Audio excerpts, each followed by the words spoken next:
Every new camera that comes out comes with impressive specs, at least on paper, and says it can do this and it can do this, and it's lighter and it's faster and this, that, and the other. Great, but really what does that mean, or what is the benefit to us as directors or cinematographers?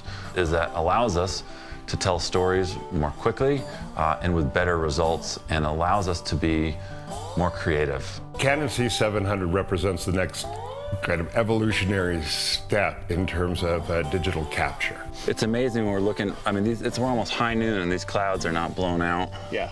It's got a sensor that is tremendously sensitive in the toe of the curve, and I just love that. I love having all that information down there and knowing that it's going to come up to where I want it without dragging up any color noise.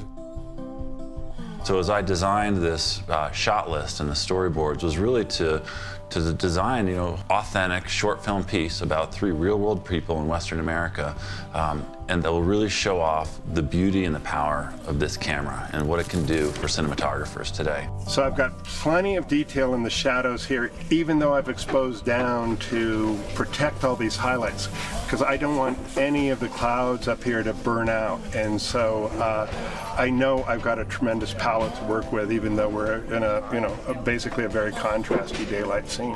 There's the energy there. That's it. What I look for when I'm first looking at a camera system is I'm looking at how it's laid out and how easy and quick it is to configure into different scenarios.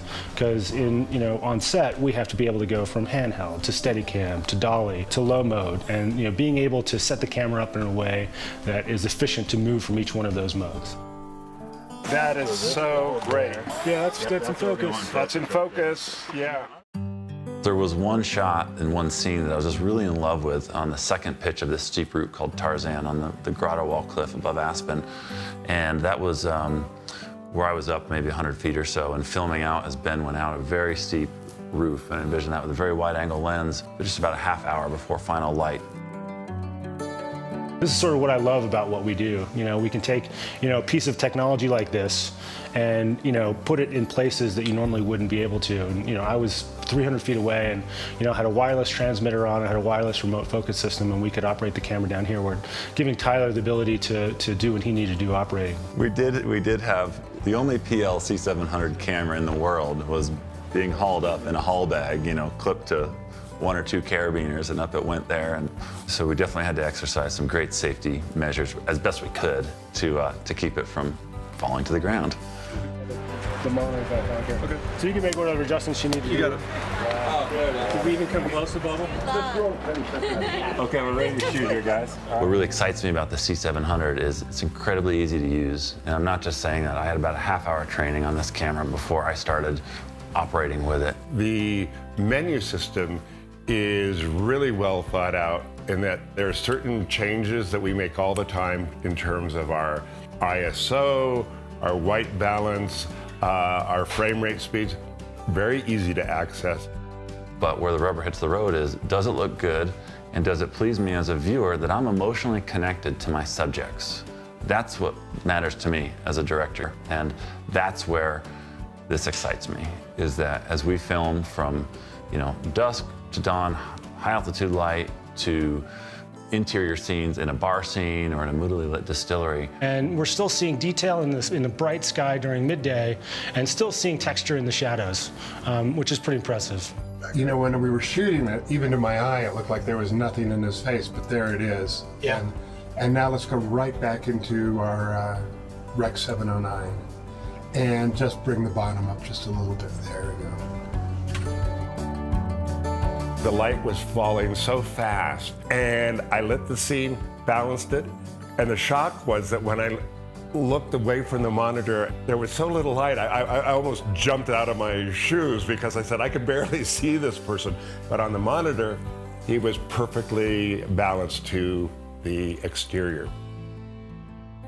You could make an instantaneous decision just to pop over to 60 frames per second or 120 frames per second. And that happened almost instantaneously, and I love that. It starts to infuse a life and a breath into the water droplets themselves, and they come alive. And so that's what the slow motion allows us to do. Codex has been working along with our partner Canon to make sure that we could record all those formats from the camera, 4K uncompressed up to 120 frames per second in RAW, even further 2K up to 240 frames per second. Canon wanted to expand upon what the camera could do with this current sensor and introduce anamorphic viewing on this and capture, and that has also been accomplished. We're going to shoot through dusk on an anamorphic lens, and we're going to continue to shoot until the stars come out. That's beautiful. It's gorgeous, huh? Okay. I bet you we'll get this. I bet we'll get something stupendous. The Canon Cine lenses, their Cine Primes and also their Cine Zoom, I mean, set a real high standard for film quality and glass and image quality. I can take these Cine lenses, blow it wide open, very shallow focus, and on this Super 35 sensor, we're getting just a beautiful bokeh, amazing roll-off, very pleasing flares. The Canon color science and what it does for skin tones is really authentic. And beyond authentic, it's pleasing. And a lot of these things we shot on the long end of the Canon 30 to 300, and they just hold up really, really well.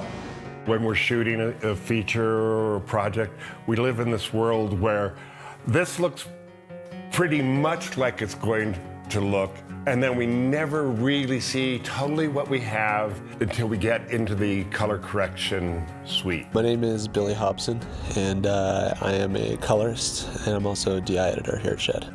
We use the Canon Cinema Raw development kit to make 16-bit RGB DPXs, and then we utilized a ACES workflow 2P3 to do the color grading.